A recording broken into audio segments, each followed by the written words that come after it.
Assalamualaikum warahmatullahi wabarakatuh. Alhamdulillah, wassalatu wassalamu ala rasulillah wa ala alihi wa sahbihi wa man wala. Wala hawla wala quwwata illa billah, amma ba'dah. Jamaah rahimakumullah, izinkan kita melanjutkan pembacaan buku kita Bulughul Maram dengan penjelasannya di Fiqhul Islam dan Tawdihul Ahkam. Kita lanjutkan di hadis yang selanjutnya, bab tentang bejana. Di buku Fiqhul Islam ini tertulis hadis yang ke nomor 6, sedangkan di Tawdihul Ahkam ini hadis nomor 19. Bismillahirrahmanirrahim. Wa an Abi Tha'labah Al-Husaini radhiyallahu anhu, ia berkata, dari Abu Tha'labah Al-Husaini radhiyallahu anhu, ia berkata, qultu ya Rasulullah, inna bi ardi qaumi ahli kitab wa na'kulu fi aniyatihim. Qala la ta'kulu fiha illa alla tajidu ghairaha waghsiluha faqulu fiha. Yang terjemahannya, saya berkata, ya Rasulullah, kami berada di daerah ahli kitab. Bolehkah kita makan dengan bejana mereka? Nabi SAW menjawab, jangan. Kecuali jika kalian tidak mendapati yang lain, maka cucilah terlebih dahulu dan makanlah di dalamnya. Sahih, diriwayatkan oleh Al-Bukhari dan Muslim.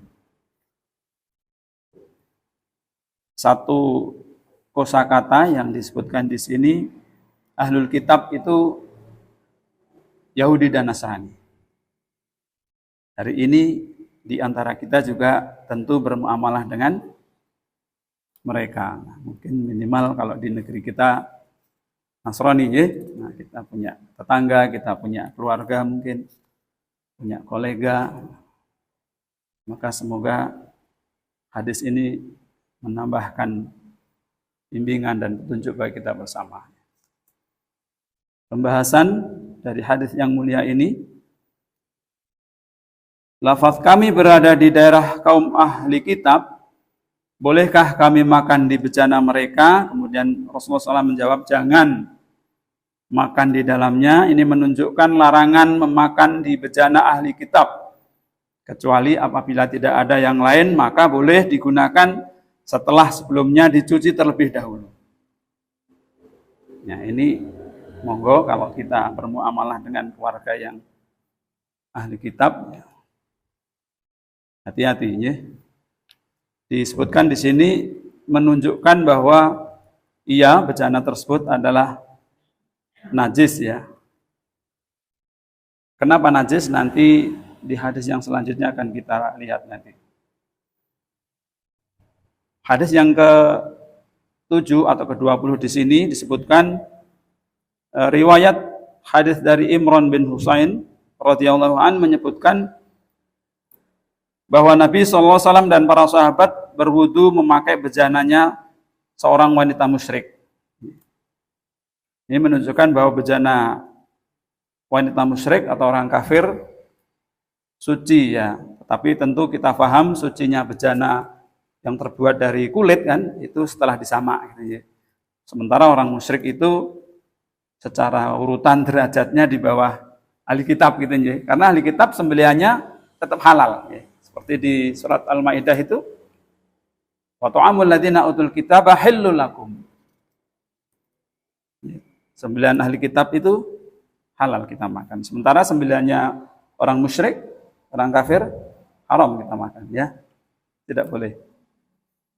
Imam Ahmad dan Abu Dawud dari Jabir bin Abdullah radhiyallahu anhu berkata, kami berperang bersama Rasulullah SAW, maka kami mendapatkan bejana dan tempat minum ahli kitab, kemudian kami menggunakannya. Sementara beliau SAW tidak mencela, tidak melarangnya, dia. Nah, seolah-olah ada pertentangan Maka pertentangan ini bisa dihindari dengan membawa larangan makan dari bejana ahli kitab apabila bejana itu digunakan untuk merebus daging babi dan khomer. Nah, masalahnya itu. Ahli kitab, apalagi orang-orang musyrik, mereka tidak punya syariat dengan urusan halal haram dalam hal ini ya. Mungkin habis dipakai masak daging babi gitu kan, mungkin dipakai masak dengan khomer, dipakai minum khomer. Nah, ini maka kemudian itu yang menjadi ilat atau sebabnya bejana atau tempat makan minum mereka harus kita pastikan disucikan dulu dengan dicuci.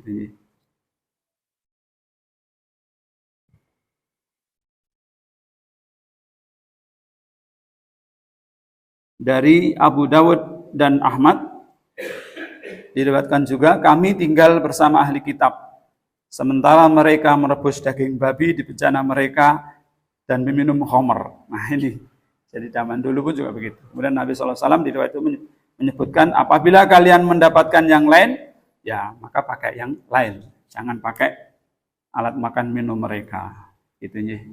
Kesimpulan hadis yang mulia ini yang pertama, tidak boleh memakai bejana ahli kitab Yahudi Nasrani jika digunakan untuk masak babi dan minum khamr. Yang kedua, jika bejana ahli kitab digunakan untuk merebus babi atau minum khamr, maka boleh digunakan jika tidak ada yang lain dan setelah dicuci. Hadis selanjutnya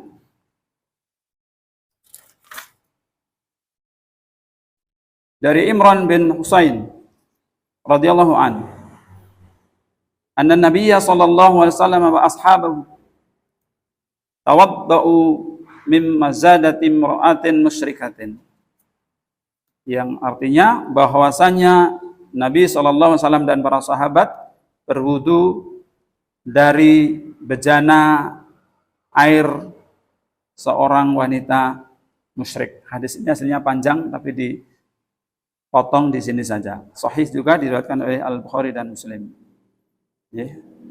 Jadi bejananya ini kayak semacam kantong ya, yang terbuat dari kulit setelah disamak. Di pembahasan yang lain yang kemarin sudah kita baca bersama, kita lalui tentang sucinya kulit setelah disamak. Pembahasan sedikit. Al-Bukhari meriwayatkan hadis ini dengan beberapa lafaz. Di dalamnya tertulis bahwa Nabi SAW mengutus Ali radhiyallahu anhu dan seorang bersamanya pada sebagian perjalanannya. Sementara mereka telah kehabisan air. Kemudian beliau bersabda, pergilah kalian berdua, carilah air. Lalu keduanya pergi. Keduanya bertemu dengan seorang wanita dengan 2 gentong air di punggung untanya. Keduanya berkata kepada wanita tersebut, mana airnya? Kemudian wanita tersebut menjawab, jaminan keamananku lebih penting saat ini. Keduanya kemudian berkata, pergilah menuju Rasulullah SAW. Sampai akhirnya mereka memanggil Rasulullah SAW dan membawakan bejana tersebut. Maka kemudian Rasulullah SAW meminum dan mengajak para sahabat yang lainnya untuk meminumnya pula. Kesimpulannya, 1, sucinya bejana orang-orang musyrik. Ya, tentu bejana air yang dari kulit sudah disamak itu. Yang kedua, ditegaskan di sini, sucinya kulit binatang yang telah disamak itu karena kedua bejana itu dari kulit hewan sembelihan orang-orang musyrik dan sembelihan mereka adalah bangkai, sementara kemudian digunakan untuk minum karena sudah disamak, sudah menjadi suci. Ya, yang terakhir dari pembahasan bab tentang bejana-bejana ini, hadis ke-8 atau 21-nya. Dari Anas bin Malik radhiyallahu an, anna qadahan Nabi sallallahu alaihi wasallam inkasara fattakhadha makan as-sa'bi silsilatan min fiddah. Yang terjemahannya bahwa piring Rasulullah SAW pecah. Lalu Nabi SAW menyambungnya dengan tambalan dari bahan perak. sahih diriwayatkan oleh Al-Bukhari. Ya. Pembahasan Al-Baihaqi menukil bahwa yang menambalnya dengan tambalan perak adalah Anas bin Malik. Hanya saja dalam riwayat Al-Bukhari dari hadis Asim Al-Ahwal, beliau mengatakan, saya melihat piring Nabi SAW pada Anas bin Malik telah pecah, lalu dia menambalnya dengan perak. Ibnu Sirin berkata, terdapat padanya lingkaran dari besi. Lalu Anas ingin menggantinya dengan lingkaran emas atau perak.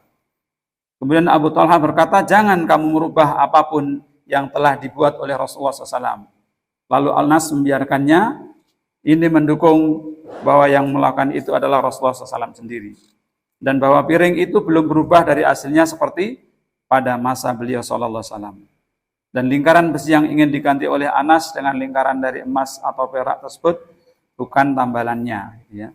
Kesimpulan, satu saja, boleh minum dari bejana yang ditambal dengan perak. Sementara kita paham, laki-laki tidak boleh menggunakan perhiasan dari emas dan perak. Yeah.